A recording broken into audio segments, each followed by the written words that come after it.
회원들 하셨습니까? 오늘은 발람의 마지막 예언 한별이라는 제목으로 하나님 말씀 나누고 기도하겠습니다.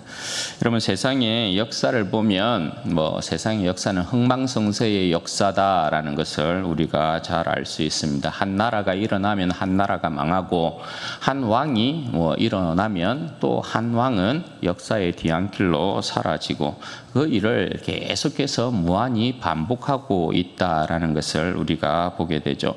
지금의 세상도 여러분 그러한 역사 한가운데 있는 것 아니겠습니까? 미국이라는 강대한 나라 있고, 러시아 있고, 중국 있고, 그렇지만 그 나라들이 영원할 것이냐? 여러분, 그렇지는 않다라는 것입니다.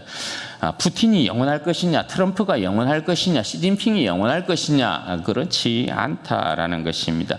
이 세상의 역사는 영원한 나라도 없고 영원한 통치자도 없다라는 것이죠. 그런데 오늘 여러분, 발람의 이 마지막 예언을 보면 이 세상에서 영원한 나라와 영원한 왕이 나타날 것이다, 이렇게 말씀합니다. 이 나라와 이 왕은 세상의 흥망성쇠의 역사를 반복하지 않을 것이다 라는 것이죠. 영원한 나라이자 영원한 왕의 출현을 예언하고 있는 것인데요, 살피면서 은혜 나누도록 하겠습니다. 여러분, 발람이 이스라엘을 3번씩이나 축복하는 모습을 보고 모압 왕 이 발락이 그 화가 막 극에 달하게 됩니다. 그 표현이 이제 10절 말씀인데, 노하여 이제 손뼉을 쳤다 이렇게 표현하고 있지 않습니까? 그럼 이게 뭐냐면, 우리도 여러분 화가 극에 달하게 되면 감정만으로 그치지 않냐고 어떻게 합니까?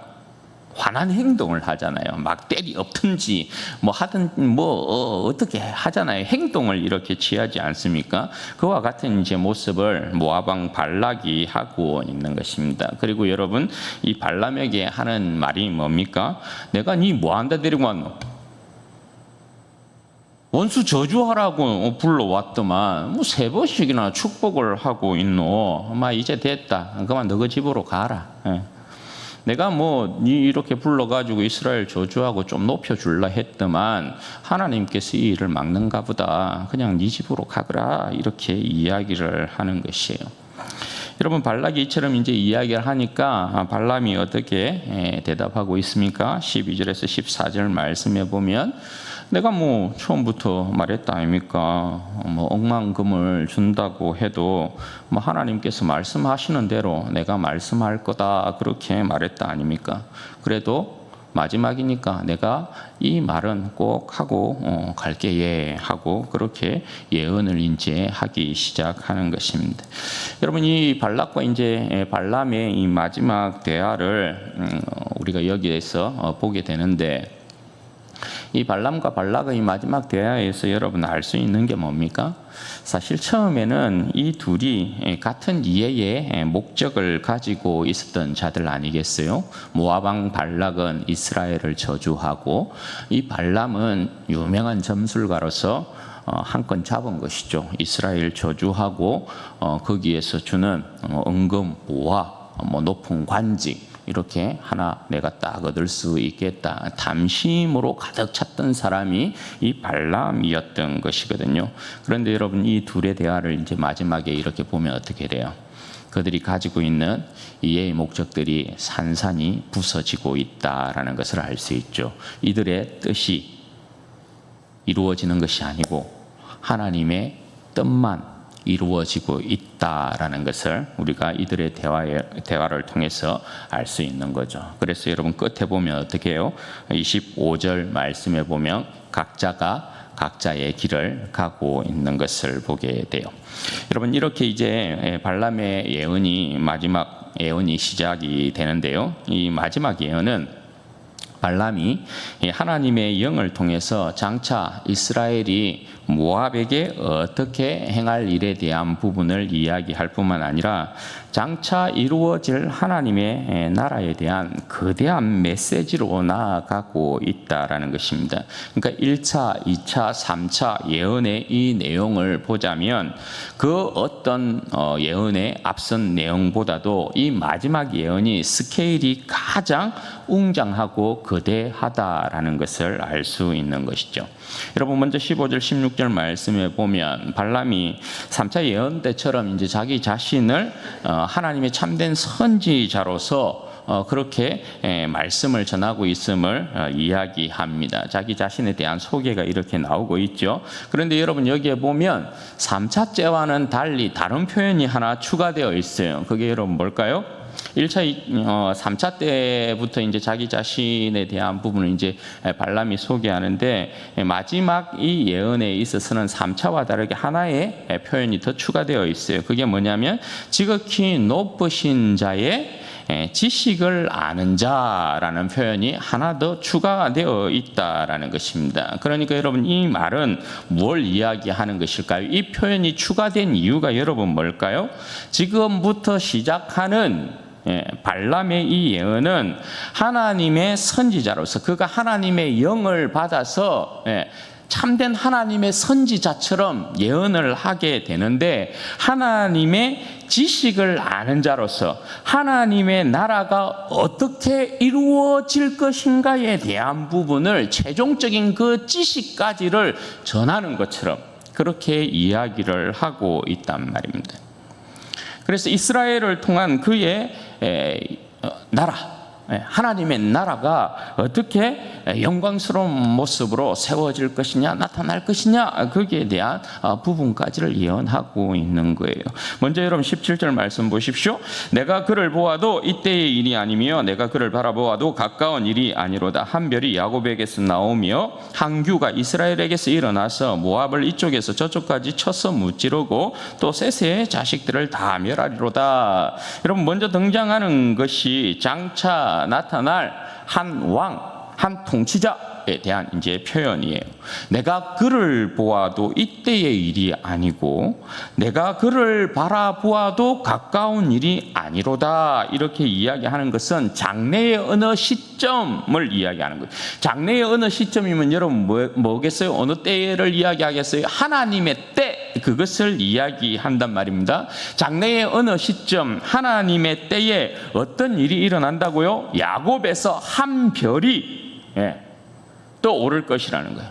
야곱에서 한 별이 나타날 것이라는 거예요. 이스라엘에게서 한 규가 일어난다 이렇게 이야기해요. 별과 규를 이야기하는 것은 이 별과 규가 상징하는 게 여러분 뭡니까? 별과 규는 통치자와 통치를 상징하는 것이거든요.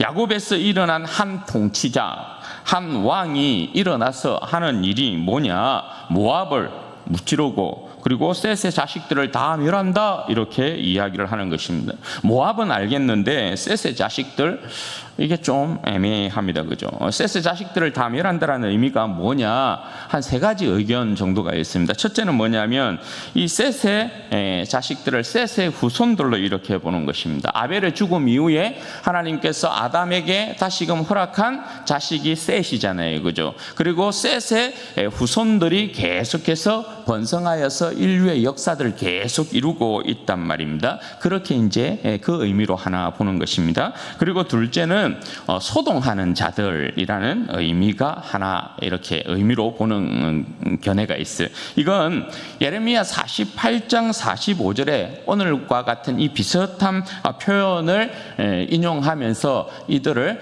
소동하는 자들이라는 이러한 견해로 하나 또 보는 것입니다. 그리고 마지막 세 번째 이제 견해는 뭐냐면 모압에 대한 또 다른 표현이다 이렇게 보는 것입니다. 이것은 이스라엘 시에 있어서 평형법에 대한 부분을 가지고 이야기를 하는데 왜 야곱이라는 이름이 나오면 또 뒤에 이스라엘이라는 이름으로 또 의미를 하나 더해서 이렇게 이야기하잖아요.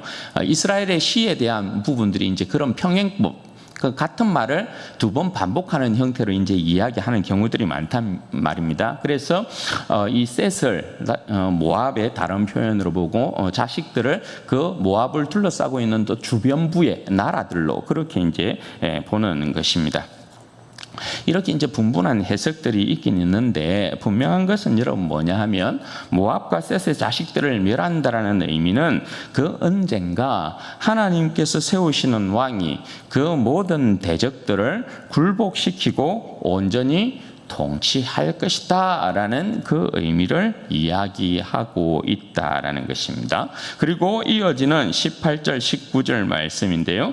그의 원수 에돔은 그의 유산이 되며 그의 원수 세일도 그들의 유산이 되고 그와 동시에 이스라엘은 용감히 행하리로다. 주권자가 야곱에서 나서 남은 자들을 그 성읍에서 멸절하리로다. 이 말씀 역시 장차 나타날 이스라엘 왕을 통해서 그 대적을 굴복시킨다라는 내용입니다. 그러니까 장차 나타날 왕에게 그 누가 이길 자들이 없다라는 것을 이야기하고 있는 것이에요.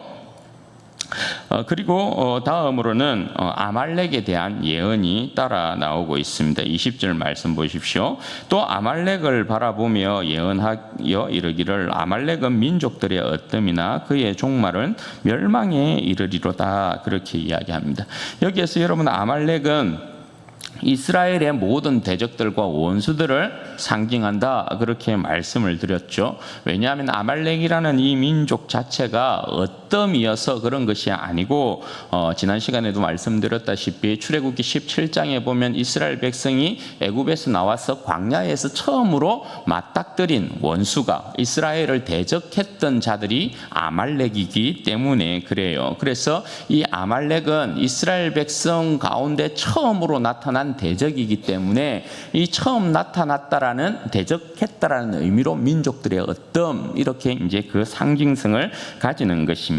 그리고 출애굽기 17장에 보면 이 아말렉과의 싸움에 있어서 하나님께서 어떻게 표현하냐면 아말렉과 대대로 싸우겠다 이런 표현을 사용하시거든요. 그러니 여러분 이 말씀은 뭐가 되는 것입니까? 아말렉이 모든 이스라엘을 대적하는 원수들, 대적들 이걸 이제 상징한다라고 할 때 하나님께서 아말렉과 대대로 싸우겠다라고 했으니까 이스라엘의 대적들은 필연적으로 망할 수밖에 없다라는 것을 이야기하는 거죠. 왜냐하면 하나님을 이길 그 어떤 세상의 권세가 있겠어요. 그러니까 아말렉은 철저히 망할 것이다. 어떠한 원수들도 대적들도 그 백성을 이기지 못하고 망하게 될 것이다. 그렇게 이야기하고 있는 것입니다. 여러분 이제 이 말씀에 1차적인 성취가 여러분 누구를 통해서 이루어집니까? 오늘 모압 에돔, 아말렉 이렇게 이제 나오는데 이 1차적인 말씀의 성취가 야곱에서 나오는 한 별, 야곱에서 나오는 한 규. 오늘 이 말씀을 1차적으로 이루는 왕이 다윗 왕이에요. 그죠? 다윗 왕 때에 보면 다윗 왕이 모압을 비롯해서 그 주변에 있는 에돔을 비롯해서 모든 주변에 있는 세력들을 어떻게 합니까? 평정해 버리거든요. 그래서 1차적인 의미가 이 다윗에게서 이루어지고 있다는 것을 이제 보게 되죠. 그런데 여러분 이 예언은 여기에서만 다윗을 통한 하나님의 나라 그것에만 이렇게 멈추는 것이 아니고 우리가 뒤에 이제 보게 되겠지만 하나님께서 이 다윗의 후손으로 보내신 예수 그리스도를 통하여서 하나님의 이 나라를 어떻게 이루는가에 대한 부분은 우리가 이제 보게 돼요. 그러니까 결국 야곱에서 나오는 한 별, 한 규, 이분이 누구냐? 1차적으로는 다윗 왕을 일컫지만 이 다윗 왕의 후손으로 궁극적으로는 최종적으로는 다윗의 후손으로는 예수 그리스도를 통한 하나님의 나라가 이루어진다에 대한 부분을 이제 이야기하는 것이죠. 그리고 여러분 다시금 이어지는 21절 22절 말씀에는 겐 족속에 대한 예언이거든요. 말씀을 보시면 또 겐 족속을 바라보며 예언하여 이르기를 그 거처가 견고하고 내 보금자리는 바 위에 있도다. 그러나 가인이 쇠약하리니 나중에는 아수르의 포로가 되리로다. 이렇게 예언하고 있어요. 여러분 겐 족속은 모세의 장인과 관계된 족속입니다. 모세의 장인을 이제 호밥이라고 이렇게 이제 부르기도 하고 이드로라고 부르기도 하고 이들과 이제 관계된 족속이 겐 족속이란 말입니다. 이들이 미디안에서 살다가 이스라엘과 함께 동행함으로 그들이 가나안 땅에 이제 들어와서 가나안 땅의 기업을 얻어서 살게 되죠. 이 겐 족속은 가나안 땅에서 이제 이스라엘 백성과 함께 삶에 있어서 어떠한 부족함 그런 것이 없었어요. 그냥 평안함 가운데서 안정하게 살았던 족속이 겐 족속이에요. 오히려 이스라엘 백성이 사사시대 때 위기 때에 보면 이 겐 족속이 오히려 이스라엘을 위기 가운데 구해준 일도 여러분 기록이 되어 있죠. 그래서 겐 족속에 대한 부분을 표현할 때 그 거처가 견고하고 보금자리가 바위 위에 있다라는 이 표현을 사용하고 있는 거예요. 그런데 이 겐 족속도 어떻게 된다고요? 쇠약해진다 이렇게 이야기한단 말입니다. 여기에 표현해 보면 가인이 쇠약한다라는 이 표현이 나오는데 이 표현이 가인이라는 이 표현이 겐 족속을 의미하는 것입니다. 히브리어로 겐과 이 가인이라는 음이 비슷한 데서 비롯된 표현이에요. 이들이 여러분 어떻게 약해진다고요? 아수르의 포로가 된다 이렇게 이야기하고 있지 않습니까? 이 역사는 여러분 이스라엘이 아수르에 의해 멸망하게 될 때 성취되는 일이죠. 그러니까 이 겐 족속에 대한 예언은 무엇을 이야기하려고 하냐면 이스라엘 안에서도 하나님께서 일으키시는 온전한 왕, 야곱의 한별, 한주, 이 온전한 통치자가 일어나기까지는 불완전한 역사에 놓이게 된다라는 것을 이야기해요. 이스라엘 안에서 어떻게 보면 가장 견고한 보금자리에 있었던 겐 족속까지도 어떻게 해요? 이스라엘이 망할 때 아수르의 포로로 끌려가게 되는 그러한 상황이 일어난단 말입니다. 실제적으로 여러분 열왕기를 보면 이스라엘 열왕들의 통치가 얼마나 불완전합니까? 왕들이 온전하지 못하기 때문에 그죠? 계속해서 정치가 불완전하게 되어지고 백성들의 삶이 위태위태해지고 가나안 땅의 평화가 수시로 깨지잖아요. 그리고 여러분 북이스라엘 같은 경우는 왕조가 계속해서 바뀌잖아요. 남유다는 좀 덜 해도 북이스라엘 같은 경우는 왕조가 계속해서 바뀐다고요.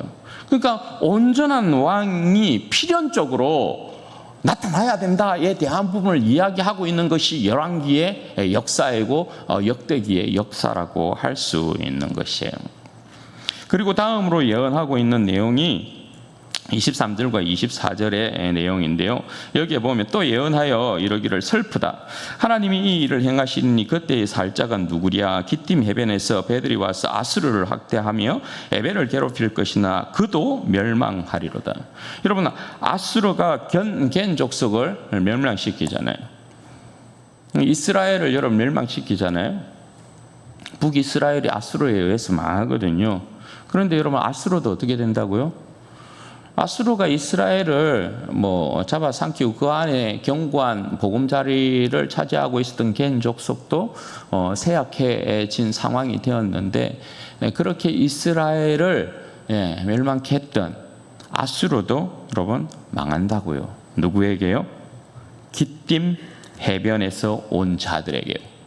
기띔 해변에서 배를 타고 온 자들은 지중해 쪽에서 온 세력을 이야기하거든요. 자세한 어떤 세력이다에 대한 부분은 우리가 알 수 없지만 역사적으로 보면 여러분 결국 어때요?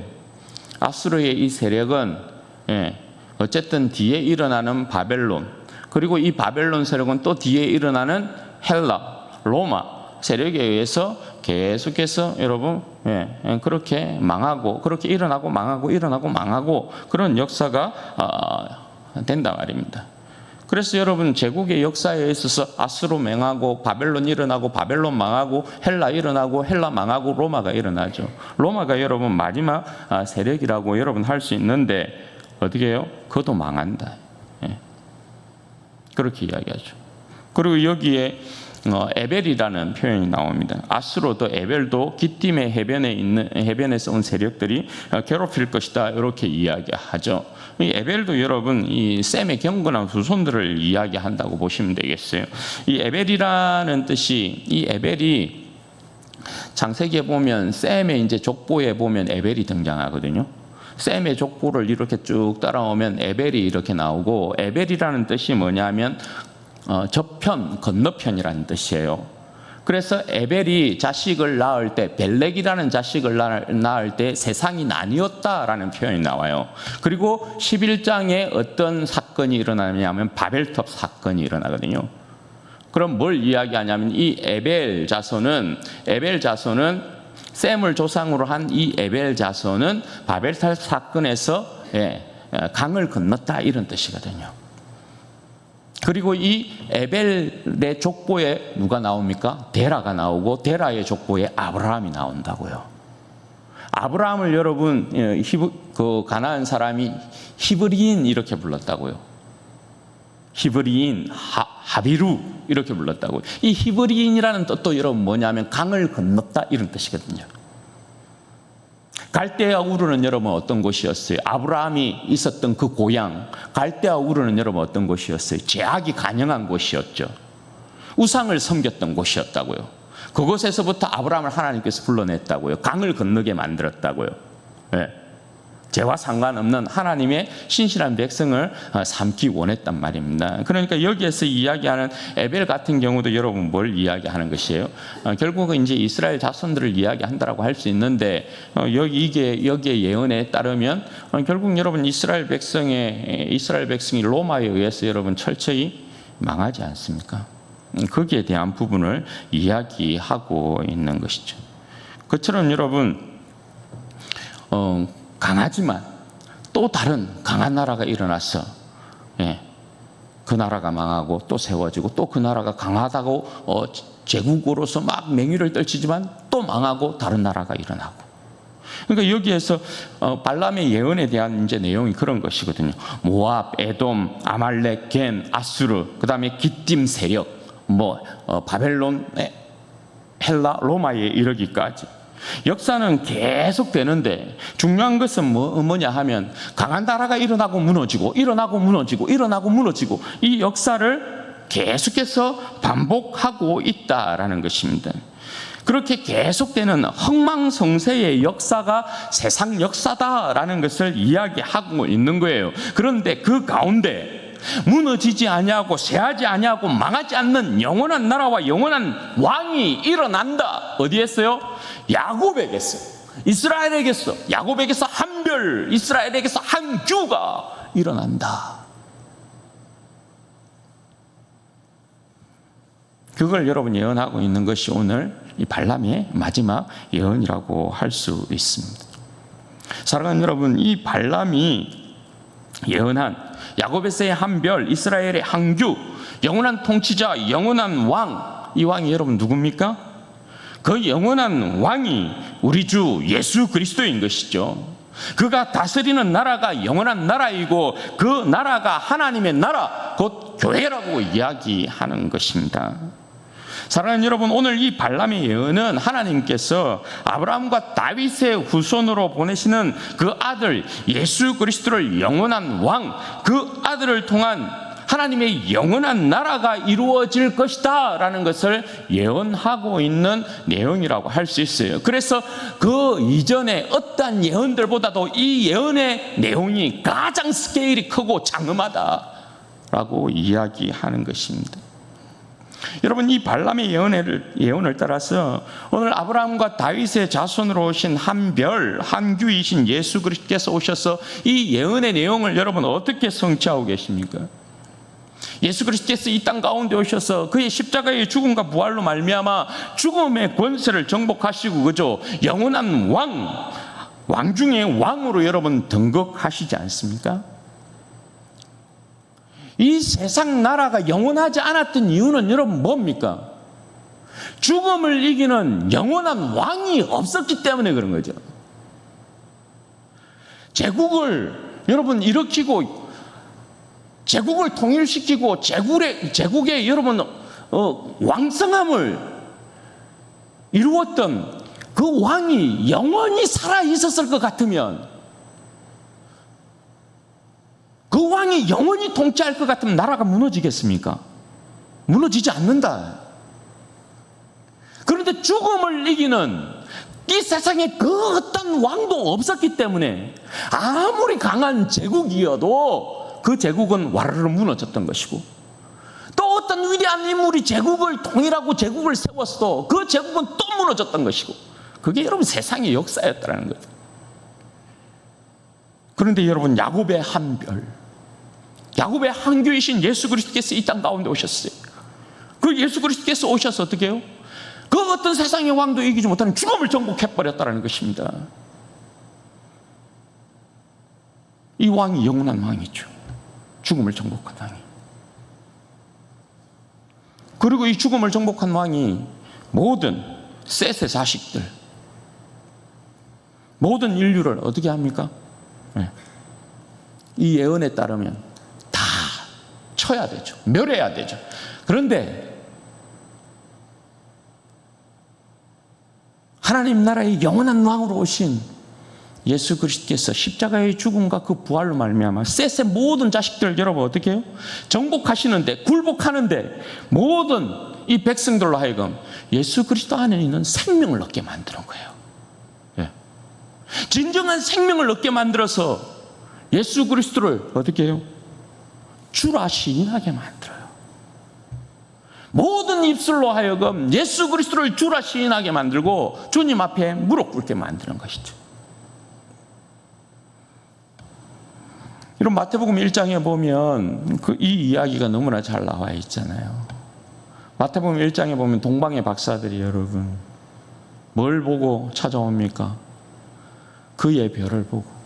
아기 예수님께 이렇게 올 때에 동방의 박사들이, 이 동방의 박사들은 모든 이방인들을 상징하잖아요. 그들이 그의 별을 보고 따라와서 아기 예수를 보고 어떻게 해요? 경배했다라는 것이죠. 예. 발람의 예언이 여러분 이루어지고 있는 장면이죠.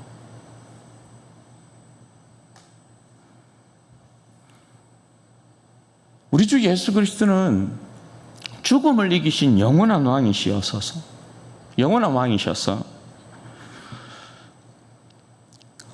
죽음을 이기신 영원한 왕께서 그의 나라를 다스리기 때문에 이 나라는 절대 여러분 무너지지 않아요. 쇠하지 않아요. 망하지 않아요. 열방과 같지 않아요. 예수 그리스도께서 다스리는 그 나라를 여러분 하나님 나라라고 이야기하는 거예요. 그 나라가 여러분 교회라고요. 교회.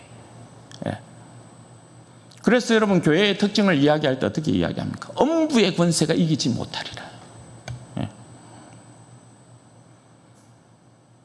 하나님의 나라인 교회는 절대 여러분 엄부의 권세가 이기지 못해요.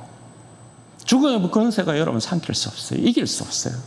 이미 하나님의 나라를 다스리는 왕께서, 교회의 왕이 되신 주님께서 죽음을 정복하셨기 때문에 그래요.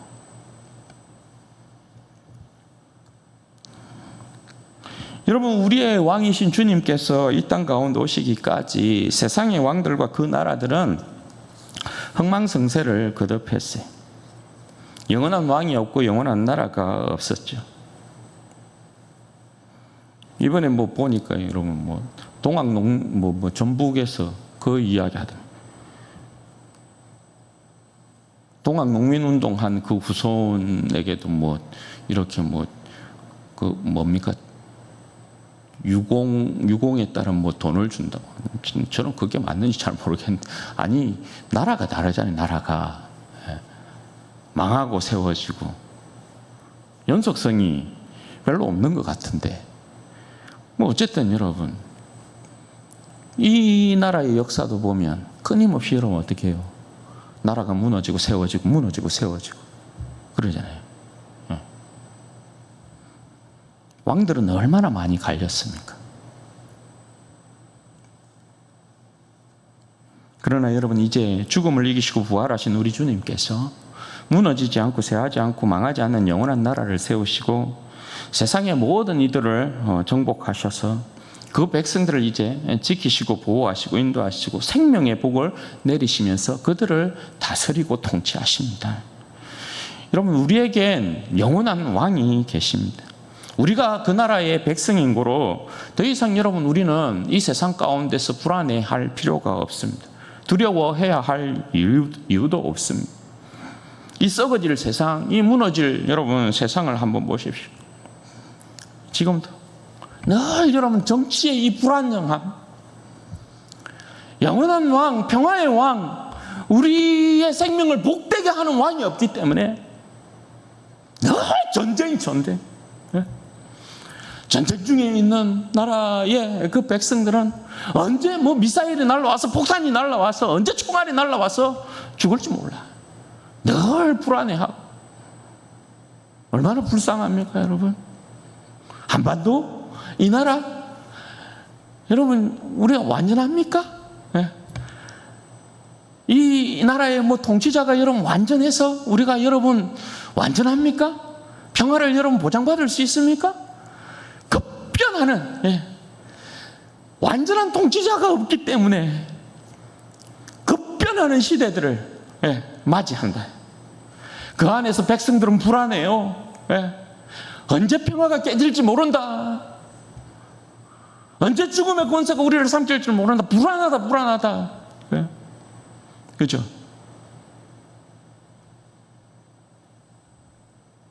그런데 여러분, 우리는 죽음을 이기신 우리의 왕이신 예수 그리스도께서 우리를 다스리신다. 우리를 통치하신다. 우리를 지키시고 보호하신다. 우리는 이 세상에 속한 자가 아니고 우리는 영원한 우리 주 예수 그리스도에게 속한 자이고 그 나라에 속한 백성이다. 이 세상이 결단코 우리를 어떻게 해야 할지 못한다. 삼키지 못한다. 주님께서 우리를 다스리신다. 그러니까 주님 안에 있으면 그 어떤 이 세상의 불안이고 두려움이고 근심이고 걱정이고 염려고 다 여러분 넉넉하게 이길 수 있다. 주님께서 우리를 기뻐하셔요. 누가복음 12장 32절 말씀해 보면 주님께서 이렇게 말씀하십니다. 적은 무리여 무서워 말라. 너희 아버지께서 그 나라를 너희에게 주시기를 기뻐하시느니라. 적은 무리여 무서워 말라. 너희 아버지께서 그 나라를 너희에게 주시기를 기뻐하시느니라. 우리가 이래봬도 여러분 무너지지 않고 쇠하지 않고 멸망하지 않는 하늘나라의 상속자들입니다.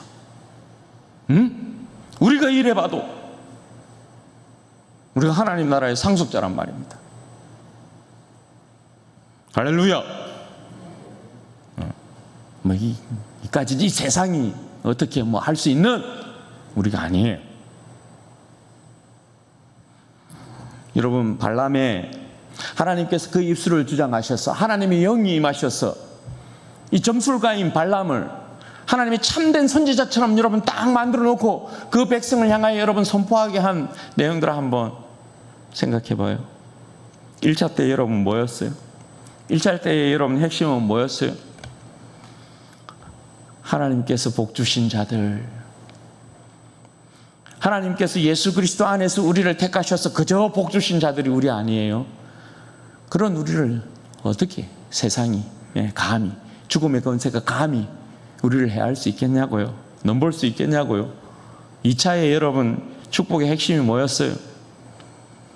2차 때의 축복의 핵심이 하나님은 야곱의 허물을, 그들의 반역을 보지 않는다 그랬잖아요. 예수 그리스도 안에서 하나님께서 우리를 택하셔서 얼마나 기뻐하셨으면 우리의 죄와 허물을 십자가에서 한 방에 해결해 버리시고, 그죠? 우리의 죄와 허물을 보지 아니하시고 하나님이 우리와 함께 하시면서 우리를 붙들고 우리를 기뻐하시잖아요. 우리를 해야 할 복술과 점술이 없잖아요. 죽음의 사술이 없어요. 3차 때는 여러분 뭡니까? 어찌 그리 아름다운고, 예수 그리스도 안에 있는 너희가 어찌 그리 아름다운고, 이스라엘의 그 거처가 장막이, 야곱의 그 거처가 장막이 어찌 그리 아름다운고. 하나님께서 우리를 뭐 우리가 서로를 바라볼 땐 좀 모르겠는데 하나님께서 우리를 바라보는 눈은 여러분 뭐라고요? 어찌 그리 아름답노.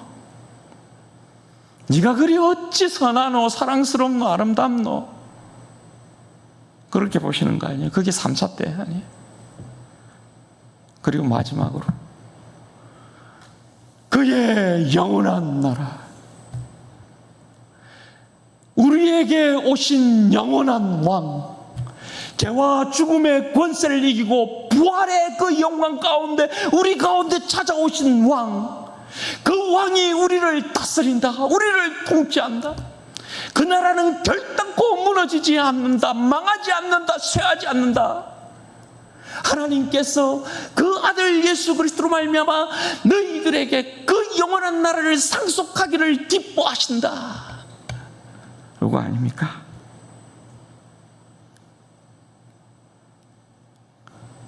우리는 이처럼 하나님 앞에 영광스러운 백성이다, 사랑스러운 백성이다.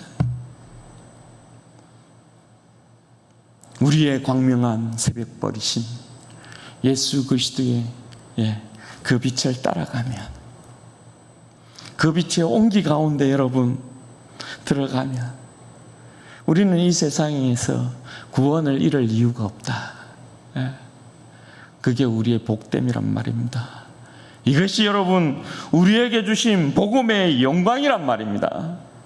그러므로 사랑하는 여러분, 이 세상을 살아갈 때 우리를 사랑하신 우리 하나님 아버지로 말미암아, 우리를 사랑하신 우리 주 예수 그리스도로 말미암아 우리로 하여금 이 세상을 넉넉하게 이기게 하실 성령으로 말미암아 반드시 이 세상을 이기게 되시기를 바랍니다.